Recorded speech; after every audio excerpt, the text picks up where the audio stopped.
അങ്ങനെ എവിൽ dead burn എന്നുള്ള cinema കണ്ടു. ഇന്ന് തിയേറ്ററിൽ റിലീസായിട്ടുള്ളൊരു ഹോളിവുഡ് ഹൊറർ സിനിമയാണ്. ഈ സിനിമയെ കുറിച്ച് പറയുകയാണെങ്കിൽ ഇങ്ങനെ ഒരു വൃത്തികെട്ട ഒരു ബ്രൂട്ടൽ ഡിസ്കസ്റ്റിംഗ് ആയിട്ടുള്ള ഒരു സിനിമ എൻ്റെ ജീവിതത്തിൽ ഞാൻ തിയേറ്ററിൽ പോയിട്ട് ഇതുവരെ കണ്ടിട്ടില്ല.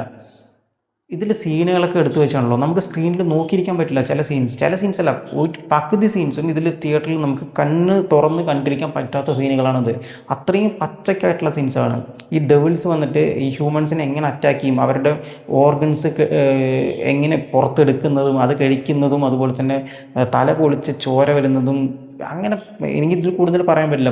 അങ്ങനെ പച്ചയ്ക്കുള്ള സാധനങ്ങളാണ് ഇതിലുള്ളത്. സെക്ഷലി അല്ല, അല്ലാതെ തന്നെ ബ്രൂട്ടലി അറ്റാക്ക് ചെയ്യുന്ന സീൻസ്, അങ്ങനെയുള്ള നമുക്ക് കണ്ണ് തുറന്ന് നോക്കിയിരിക്കാൻ പറ്റില്ല. അങ്ങനത്തെ സീൻസൊക്കെയാണ് ഇതിലുള്ളത്.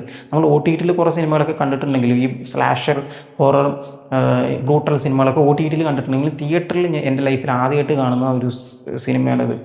അത്രത്തോളം ബ്രൂട്ടൽ സീൻസൊക്കെ ഈ സിനിമയിലുണ്ട്. റിവ്യൂസും കാര്യങ്ങളൊക്കെ യു എസിലും പല കൺട്രീസിലും കുറച്ച് ആഴ്ചകൾക്ക് മുന്നേ പ്രദർശിപ്പിച്ചിട്ടുണ്ടായിരുന്നു. അത് കണ്ടിട്ടുള്ള കുറേ ആളുകൾ ഗംഭീര അഭിപ്രായമൊക്കെ പറഞ്ഞിട്ടുണ്ടായിരുന്നു. ഇതൊരു ബ്രൂട്ടൽ സിനിമയാണ്, വേറെ ലെവൽ സിനിമയാണ്, പോസിറ്റീവ് റിവ്യൂസും കാര്യങ്ങളൊക്കെ ഞാനും കേട്ടിരുന്നു. സോ അത് കണ്ടാണ് ഞാൻ പോയത്. പക്ഷേ ഞാൻ പോയപ്പോൾ എനിക്കിത് അങ്ങനെ ഇതൊരു ഹൊറർ എലമെൻറ്റ് വൈസ് നോക്കുകയാണെങ്കിൽ അങ്ങനെ പേടിപ്പെടുത്തുന്ന കാര്യങ്ങളൊന്നും ഈ സിനിമയിലില്ല. എന്നെ അങ്ങനെ പേടിപ്പിച്ച ഒരു സീന് പോലും ഈ സിനിമയിൽ ഉണ്ടായിട്ടില്ല. സിനിമകൾ നോക്കുകയാണെങ്കിൽ ഇതിൽ 1983 ഇതിൻ്റെ ഫസ്റ്റ് പാർട്ട് റിലീസായിട്ടുള്ളത്, എവിൽ ഡെഡ് എന്നുള്ള സീരീസിലെ.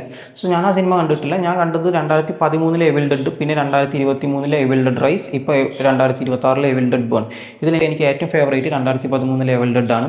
അത് അടിപൊളി, എന്താ പറയുക, സ്ക്രീൻ പ്ലേ, സ്റ്റോറി ടെല്ലിങ്ങും കാര്യങ്ങളൊക്കെയാണ്. നമ്മളെ പിടിച്ചിരുത്തുന്ന തരത്തിലുള്ളൊരു സിനിമയായിരുന്നു അത്. സോ അതിൽ ബ്രൂട്ടൽ സീൻസ് ഇല്ല എന്ന് പറയുന്നില്ല, അതിൽ അത്യാവശ്യം ബ്രൂട്ടൽ സീൻസ് നല്ലോണം ഉണ്ട്. പക്ഷേ നമുക്ക് മൊത്തത്തിൽ ഓവറോൾ സിനിമ കാണുമ്പോൾ അതിൻ്റെ, എന്താ പറയുക, സ്റ്റോറി, സ്ക്രീൻ പ്ലേ നമ്മൾ ഹോൾഡ് ചെയ്തിരുത്തും. അതിനൊരു കഥയുണ്ട് എന്താണെന്നുള്ളത്. പക്ഷേ ഈ സിനിമയെ കമ്പയർ ചെയ്യുന്ന സമയത്ത് ഇതിൽ ഫ്ലാറ്റ് ആയിട്ടുള്ള സ്റ്റോറി ടെല്ലിംഗ് ആണ്. കുറേ ബ്രൂട്ടൽ സീൻസൊക്കെ എടുത്ത് വെച്ചിട്ടെന്നല്ലാണ്ട് വീക്ക് സ്ക്രീൻ പ്ലേയും സ്റ്റോറി ടെല്ലിങ്ങും കാര്യങ്ങളൊക്കെയാണ്. നമ്മൾ പ്രത്യേകിച്ച് ഹുക്ക് ചെയ്തിരുത്തുന്ന കുറേ സാധനങ്ങളൊന്നുമില്ല. കുറേ സീനുകളോട് നടക്കുന്നുണ്ട്, അങ്ങനെയുള്ളത് ഒഴിച്ചു കഴിഞ്ഞാൽ പിന്നെ പ്രത്യേകിച്ച് ഒന്നും ഇതിൽ എനിക്ക് തോന്നിയില്ല, ഫീൽ ആയിട്ടില്ല. എന്തുകൊണ്ടാണ് അങ്ങനെയുള്ള കുറേ റിവ്യൂസും കാര്യങ്ങളൊക്കെ വന്നതെന്ന് എനിക്കറിയില്ല. സോ ഈ സിനിമയുടെ പ്ലോട്ട് എന്താണെന്ന് നോക്കുകയാണെങ്കിൽ, ഇതിൽ ജോസഫ് എന്നുള്ളൊരു ക്യാരക്ടറുണ്ട്. അദ്ദേഹത്തിൻ്റെ ഗ്രാൻഡ് ഫാദർ ഈ ഈവിൾസ്, ഡീമോൺസ് ഇതിനെയൊക്കെ വർഷിപ്പ് ചെയ്ത് അങ്ങനെ കുറേ ആചാരങ്ങളും കാര്യങ്ങളൊക്കെ ആയിട്ടുള്ള ചെയ്യുന്ന ഒരാളാണ്. അദ്ദേഹം ഇപ്പോൾ ജീവിച്ചിരിപ്പില്ല. സോ അദ്ദേഹം ഇങ്ങനെ കുറേ കാര്യങ്ങളൊക്കെ ചെയ്തു വെച്ചിട്ടുണ്ട്. സോ അതിൻ്റെ പാസ്റ്റും കാര്യങ്ങളൊക്കെ കണ്ടുപിടിക്കാൻ പോകുന്ന ഒരാളായിട്ടാണ് ജോസഫ് വരുന്നത്. ഏഗർ എന്നുള്ളൊരു സാധനമുണ്ട്, അതായത് ഈ ഡീമോൺസിനെയൊക്കെ കൺട്രോൾ ചെയ്യാൻ പറ്റുന്ന ഒരു സാധനം. അതും കൂടെ അന്വേഷിക്കാൻ വേണ്ടിയിട്ട് പോകുന്നതാണ് ഈ സിനിമയുടെ ഒരു പ്ലോട്ട്. സോ അത് കണ്ടുപിടിക്കാൻ പോകുന്ന സമയത്ത് ഈ പഴയ ഈവിളുണ്ട്, അത് റിട്ടേൺ വരുന്നതും ഈ ഫാമിലിനെ അറ്റാക്ക് ചെയ്യുന്നതൊക്കെയാണ് ഈ സിനിമയുടെ പ്ലോട്ട്സ് ഒക്കെ നോക്കുകയാണെങ്കിൽ പക്കായിട്ട് ചെയ്തിട്ടുണ്ട്. ഇതിൽ എടുത്തു പറയേണ്ടത് ഇതിൻ്റെ VFX കാര്യങ്ങളൊക്കെയാണ്. ഇതിൽ നിന്നുള്ള വേർഡിനെ സൂചിപ്പിക്കുന്ന പോലെ തന്നെ ഇതിൽ കുറേ തീയിലുള്ള കുറേ സീൻസൊക്കെ ഉണ്ട്. അതൊക്കെ VFX പക്കയായിട്ട് എടുത്ത് വെച്ചിട്ടുണ്ട്. അതുപോലെ ആയിട്ടുള്ളൊരു ഈവിൾ വരുന്നുണ്ട്. സോ അതിന് ഈ തീയിൽ കാണിക്കുന്ന സീൻസൊക്കെ VFX ഒക്കെ വെച്ചിട്ടുള്ളത് അടിപൊളിയായിട്ട് ചെയ്തിട്ടുണ്ട്. പിന്നെ ഇതിൽ ടെക്നിക്കൽ വൈസ് നോക്കുകയാണെങ്കിൽ ഈ സിനിമാറ്റോഗ്രാഫി, മ്യൂസിക്, അങ്ങനെയുള്ള കാര്യങ്ങളൊക്കെ ഇതിൽ പക്കയായിട്ട് നന്നായിട്ട് ചെയ്ത് വെച്ചിട്ടുണ്ട്.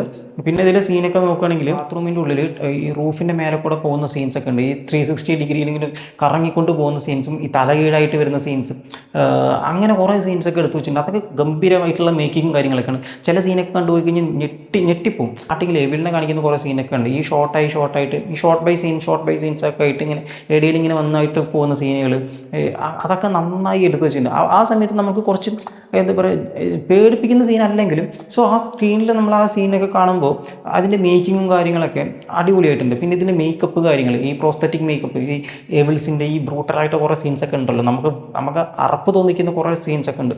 അതിൽ മേക്കപ്പ് ചെയ്തിരിക്കുന്ന ഡിപ്പാർട്ട്മെൻറ്റൊക്കെ അടിപൊളിയായിട്ട് ചെയ്തിട്ടുണ്ട്. കാരണം ഒറിജിനലിനെ വെല്ലുന്ന രീതിയിലുള്ളൊക്കെ സീൻസൊക്കെയാണ് അതിൽ ഉള്ളത്.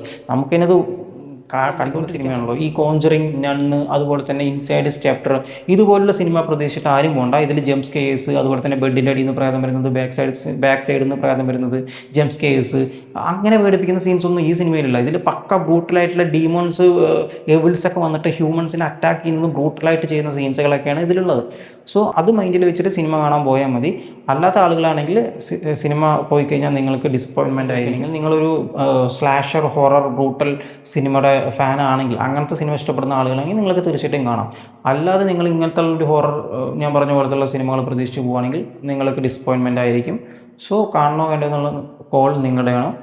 ഇതൊരു 18+ സിനിമയാണ്. സോ കുട്ടികൾ ഫാമിലി ആയിട്ടൊന്നും കാണാൻ പറ്റിയ സിനിമയല്ല, A സർട്ടിഫൈഡ് സിനിമയാണ്. സോ കാണണോ വേണ്ടതെന്നുള്ളതൊക്കെ നിങ്ങളുടെ കോളാണ്. സോ